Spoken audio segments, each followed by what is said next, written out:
St. Petersburg mourns its victims after a metro bombing kills more than a dozen people. How will Russia respond?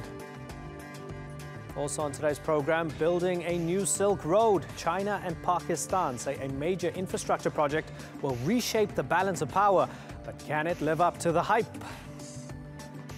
And demands to hold the Assad regime to account after dozens of Syrian men, women and children are gassed to death in Idlib. I'm Imran Garda, and this is the Newsmakers.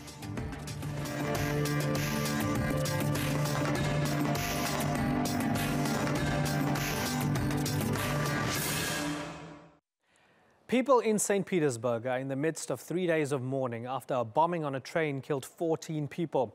As a second bomb at a separate station was defused, the metro system and the city came to a standstill. Yet even before authorities identified the suspect as a Kyrgyz-born Russian citizen, suspicion was already landing on one of two groups: Chechen separatists or Daesh. Russia is no stranger to attacks, but this was the biggest bombing outside the country's Caucasus region in more than 3 years, and the first since Russia intervened in the Syrian war. Some people are already saying Russia's growing intervention in the Middle East was bound to attract blowback.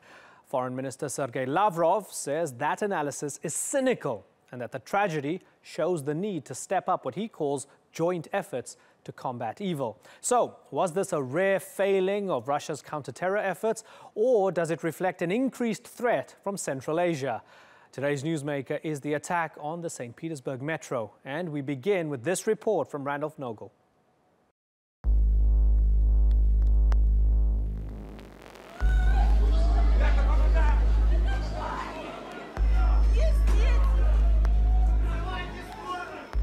It happened in the third car of the metro train while it was in transit.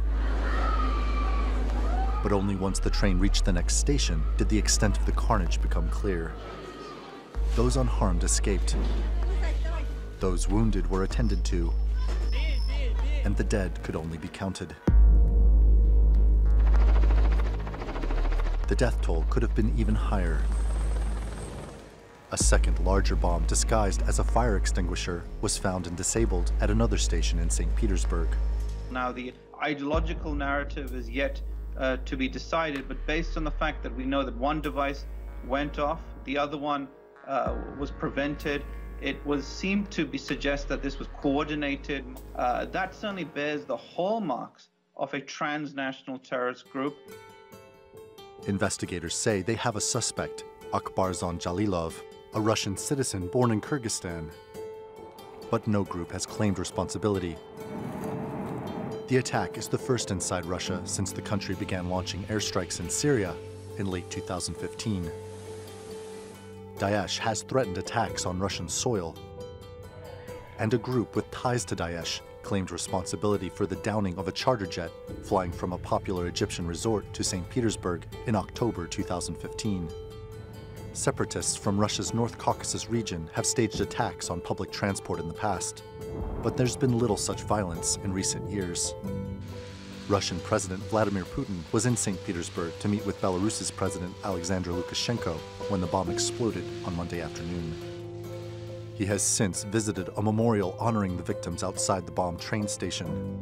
3 days of mourning have been declared. And while Putin's proclaimed motive of hitting those who might attack Russia before they are able to do so still holds, some may be wondering if they are now witnessing the delayed consequences of Russia's aggressive intervention in Syria. Randolph Nogel, The Newsmakers. Well, to discuss this, I'm joined in the studio by Emre Ershen. He's a lecturer in the Department of Political Science and International Relations at Marmara University here in Istanbul. And in London, Nikolai Gorshkov. He's the director and editor-in-chief of Sputnik News in the UK. Gentlemen, thank you very much for joining us. Nikolai Gorshkov, let me start with you. First of all, our condolences to the people of Russia after this horrible attack. Is it clear to you who did it and why they did it? Not really. The investigation is ongoing. We hear that the Russian authorities and Kyrgyz authorities, the authorities in the Central Asian Republic of Kyrgyzstan, have identified the man as an ethnic Kyrgyz with a Russian passport, a Russian citizen, hailing from Osh, the city of Osh, which is the southernmost city in Kyrgyzstan, which has a history of ethnic tension and radicalism, being very close to Afghanistan and Uzbekistan. But that's one of the perpetrators who was a suicide bomber. Another bomb, as we heard in the report, was defused, so probably it would help the authorities to identify probably the ring, the producers of the bomb, and maybe this would help to actually put, a finger on a particular group of people or a number of people. Well, we don't know yet. Right. Emre, does the Kyrgyz link surprise you at all? Well, actually, in the last few years, Russia has already been under the threat of radical Islamist groups such as Daesh or other extremist groups because of its intervention in Syria. So it's not really that surprising. And in 2015, actually, a Russian passenger plane was actually downed by Daesh, and Daesh claimed responsibility for that incident, which killed more than 200 people. And also at the same time, we know that more than 2,000 militants are actually fighting in Syria from Russia on the side of Daesh against the Assad regime. So when you take a look at to all these developments, it's not really that surprising. And I think all the signs are leading us to a radical extremist group that has something to do with Russia's position in Syria. Sergei Lavrov says that's a cynical interpretation. And if you look at the facts, attacks on buses, on trains, on airports predate Russia's involvement in Syria. Doesn't he have a point? Yes, I mean, throughout the 2000s, Russia was actually a target of many attacks, especially in 2010. There was a huge blast in the Moscow metro station. And, but at the same time, we need to remember that the Caucasus Emirate, which is linked with Daesh, was also held responsible for these types of incidents. So, yes, at the same time, Russia has always been subject to these types of incidents. But at the same time, we also need to remember Russia's position in Syria, which actually made Russia a target of many of these Islamist groups, including Daesh, but also al-Nusra, which is also linked with al-Qaeda. Yeah, so Nikolai, will Russians be thinking, what the hell are we doing in Syria? We need to get out because we're going to be seeing more and more of these attacks? Well, Russia is not the only country involved in Syria. The US led a Western coalition and the Gulf States coalition. They are involved not just in Syria, without the invitation, by the way, sure, of the no, Syrian everybody's government, involved, but in Iraq, would Russian people go, hey, Iraqi government. Hey, our metro's blown up in St. Petersburg, we need to get out because we might see more of this. Might that be something that the Russian people are considering right now? Well, you know, when the British and American people were asking their governments what their troops were doing in Afghanistan, the reply was from British and American politicians that their troops in Afghanistan were protecting the security of the streets of London. But you keep telling me about other countries. I'm asking you a very specific question about Russia, sir. Syria. I'm asking you a very specific, direct question about Russia. No, you I keep think, referencing other countries. I can reply very specifically to you that most of the Russians, like myself, would think that Russian involvement in Syria is about ensuring the security of Russians in Russia as well, just like it applies to Britain or the United States. Okay. Same stuff. Okay, Emre, does that sound like a reasonable approach? Well, I mean, yes, many countries are fighting in Syria, but we also need to remember that some of these countries have also been targets of terrorist attacks. So we have to consider this Syrian link as well, because as I mentioned before, I think it is believed, and this was also claimed by President Putin as well, that more than 2,000 Russian citizens are fighting in Syria on the side of Daesh and other terrorist groups. Therefore, we have to also consider this link, in my opinion. It's not really that much let's say, illogical to think that this might have something to do with Russia's presence in Syria in that regard. Nikolai, isn't that a decent point? Well, according to the Soviet security officials, they are pursuing all possible options. And one of those might well be the Syrian link, but there are other possibilities as well. Nikolai, do you feel that with attacks such as these, that the world is not sufficiently sensitive to or sympathetic towards the Russian people after an attack like this? Well, it appears to be the case. There's been some news that the authorities in Paris and Berlin refused to lit up their iconic landmarks like they did in response to atrocities in France or Germany or the States or Belgium or Turkey even, I think.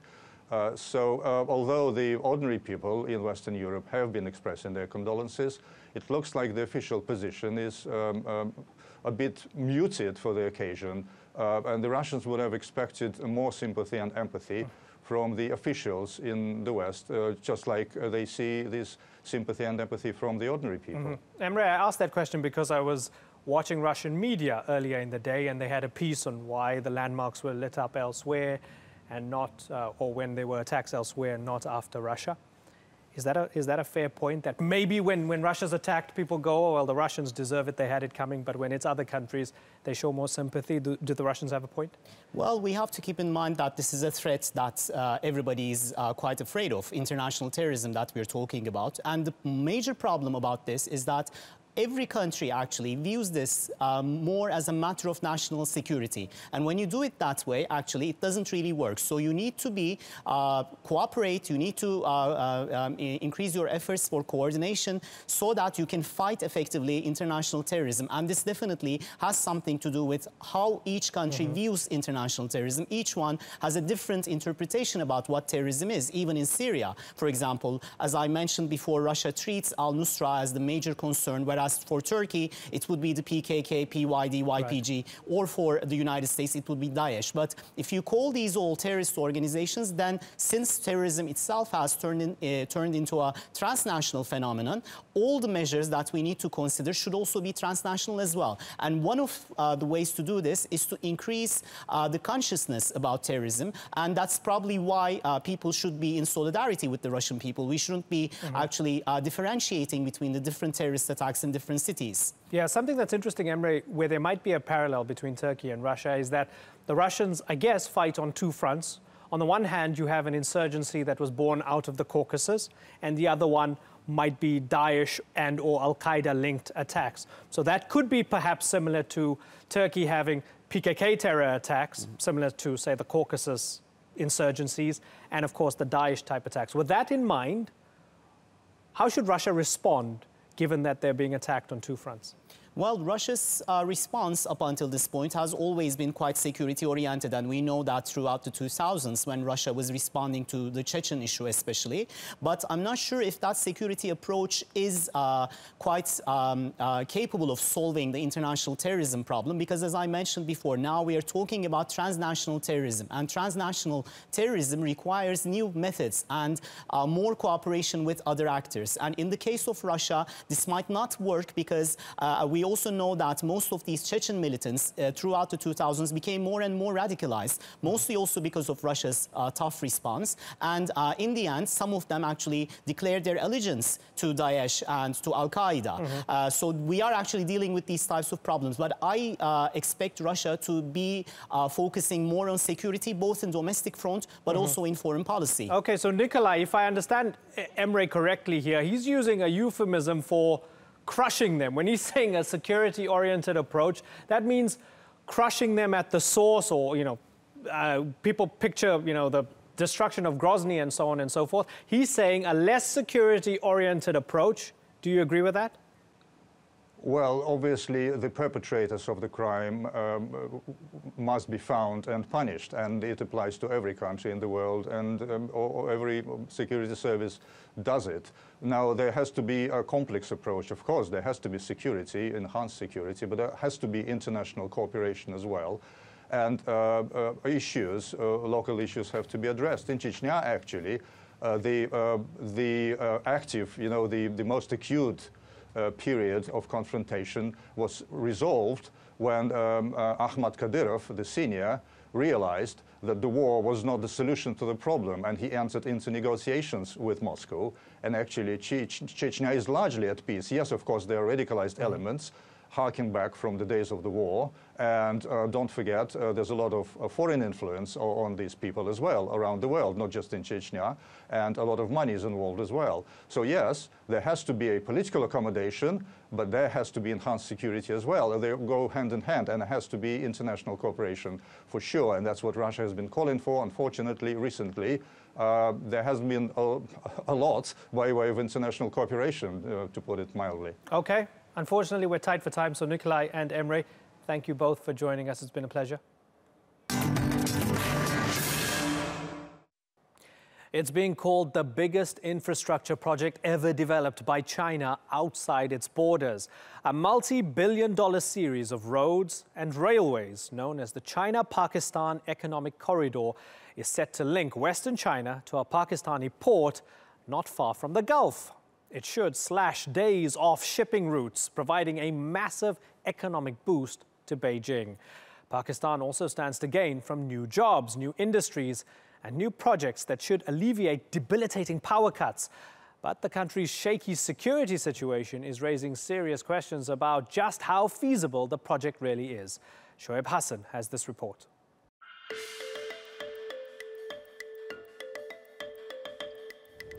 It could change the balance of power in Asia. The China-Pakistan Economic Corridor is a collection of infrastructure projects underway in Pakistan. The two sides agreed that we will take the building of the Pakistan-China Economic Corridor as central. China is putting tens of billions of dollars into developing the corridor. The world's fastest growing economy needs a more stable and secure route for its fuel supply. A fully operational CPEC will be able to pump oil and gas from the Middle East to Pakistan's Gwadar port and then on to energy-hungry Chinese manufacturers in 2 days. It currently takes nearly 2 weeks and goes through the volatile Malacca Strait, which is patrolled by rival navies. But great rewards may mean great risks, and Pakistan's homegrown militants could pose the greatest challenge.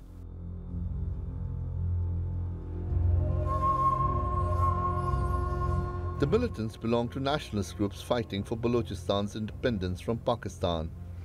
Pakistan says they are being instigated by foreign intelligence services, particularly from India, to carry out attacks to destabilize the province. Gwadar is located there, and it's where most of the CPEC network will be built. But the challenge comes not just from the nationalists, but also from the Pakistan Taliban and Al-Qaeda. That's why Islamabad has raised a new military division of 10,000 soldiers just to guard CPEC. It's also increased military cooperation with China to help deal with the insurgents and protect the two allies' biggest joint venture. Shoaib Hassan, the Newsmakers. I'm joined now by Dr. Harun Rashid in Lahore. He's the director of the CPEC Center at Pakistan's University of Management and Technology. He formerly worked with the China National Science Foundation. And from the University of London, Aisha Siddiqa. She's a military affairs expert and a researcher with the South Asia Institute of the School for Oriental and African Studies, SOAS. Thanks both of you for joining us. Aisha Siddiqa, let me start with you. Why do you think CPEC is a bad idea? I don't think CPEC is a bad idea. It brings a lot of investment into Pakistan, so per se it's not a bad idea. I think one has issues with how it's being managed, and one is there is little transparency, of course, and the transparency issues have been pointed out by numerous experts. And I think secondly, the issue is the way it's very top-down. And one would like to know more about it. I think the little information that does trickle to people is really more from the Chinese than from Pakistan. Okay, Harun Rashid, so little transparency and badly managed. That's Aisha Siddiqa's problem with it. Is that fair? I don't think so that it is a badly managed project. It might be a badly communicated project, that people are not able to communicate in Pakistan that what are actually the realities and what's going on this project. So I have been to the CPEC sites since many days. I have been to Gwadar and Karachi and Balochistan, and I don't think so that it is a badly managed project. Aisha Siddiqa, big picture, just, away from the debate about whether it's badly managed or not, it's an economic win for both sides, isn't it? And isn't it going to improve the lives of many thousands, even possibly hundreds of thousands of Pakistanis? Would you concede that? Well, certainly. I mean, there's no disagreement on that. But the point is that, I'll go back to my earlier point. One is not sure how it's being managed. I mean, it has already started to work in Gwadar in November of 2016. the first Chinese ship came. There is security being provided and all of that. Now, there is no hinterland in Balochistan, economic hinterland. So, that needs to be developed. There's so many questions about security. I think management remains an issue, but, I would agree with Dr. Haroon that yes, it is certainly a very badly communicated project. But the other thing is that it also indicates a geopolitical shift in Pakistan's, in Pakistan's politics, and that needs a debate, and I think that needs talking about. Right now, what we've seen is that there's an absolute clampdown on discussion of this project. Yes, you will come across articles in large English newspapers, but other than that, I mean, in the past 10 days, for instance, there have also been cases in which even small-time bloggers were picked up, and told to remove any disagreement, any criticism of CPEC. CPEC is good. We agree on that. Okay. Why shouldn't it be discussed and debated? That's my question. So that's a good point, Haroon. You have Pakistan, which is a democracy, a messy democracy, doing business with China, which is no democracy whatsoever. And people in Pakistan's democracy, don't they deserve the chance to debate the merits of not only the economics, but also the politics of it all and what it means for them? Why can't they talk freely about it, Haroon?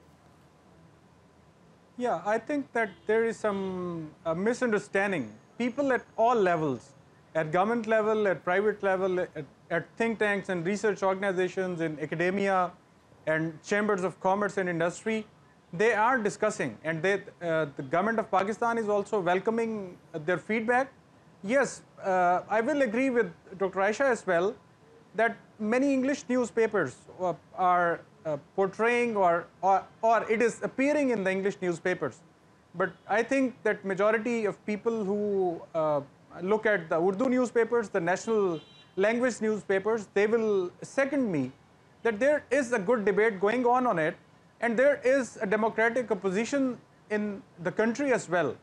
And as far as you mentioned in your question, yes, it is going to bring a large change in the lives of the people, and I have seen that. I have seen it in the Balochistan, I have seen it in Karachi. These two areas in Pakistan were declared as the most dangerous areas in Pakistan. Mm-hmm. And I have seen that now. I am not from Karachi or Balochistan. I went there for many days and I felt myself safe. So it is one of the parameter of improvement, or you can say that it shows that there is improvement in the lives of people.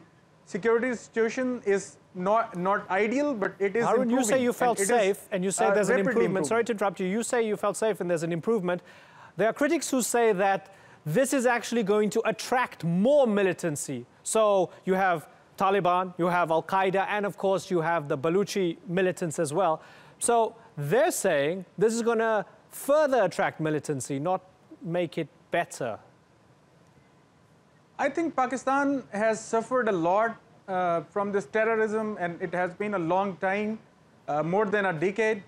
And Pakistani security forces and intelligence agencies, they have learned a lot about different phenomena and about how to manage the security situation in the recent times. So I think that the things will be improved. Aisha, are you as optimistic in terms of militancy and security trouble? I'm not so sure. I mean, especially if the state tends to take some militants alongside and be friendly with them and, continue with the good Taliban versus bad Taliban politics, then the problems are going to remain there. But they are going to be manageable. I mean, that's what they're at least trying to do. But let me get back to this issue of, be open discussion on CPEC. I don't agree with that at all. In fact, the problem is that the diplomatic mission in Islamabad, in fact, the deputy chief of mission, Chinese deputy chief of mission, he has a huge presence on social media, and he can be seen telling off Pakistanis if they, tend to criticize or ask critical questions. There needs to be greater discussion. That's a right. Okay, and absolutely. So what we're going to do, we're going to post this very soon online as well. Hopefully, if you're Pakistani, debate and discuss. Is CPEC good for your country? Watch this debate. Tell us what you think. And let's hope this conversation continues online as well. For the moment, I've got to thank both of you, Haroon and Aisha. Thank you very much for joining us. It's been a pleasure. World leaders have condemned a suspected chemical attack in the Syrian province of Idlib that left dozens dead. The EU's foreign policy chief, Federica Mogherini, says Bashar al-Assad bears responsibility. France, meanwhile, has called on the UN Security Council to meet. President Erdogan and Putin discussed the attack, saying it risks derailing peace talks. And Turkey's foreign minister called the attack a crime against humanity. Take a look. يا أخي كلام لا يوصف أبداً أبداً. Suspected chemical bombs were dropped on the rebel-held town of Khan Shaykhun. Activists at the scene described people choking and foaming at the mouth.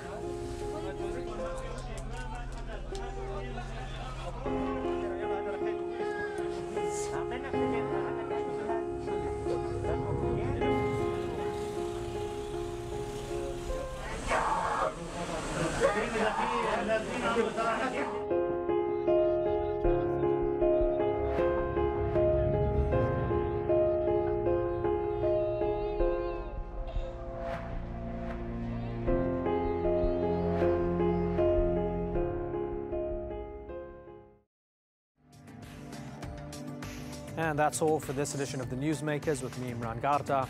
Thank you for watching. Bye-bye.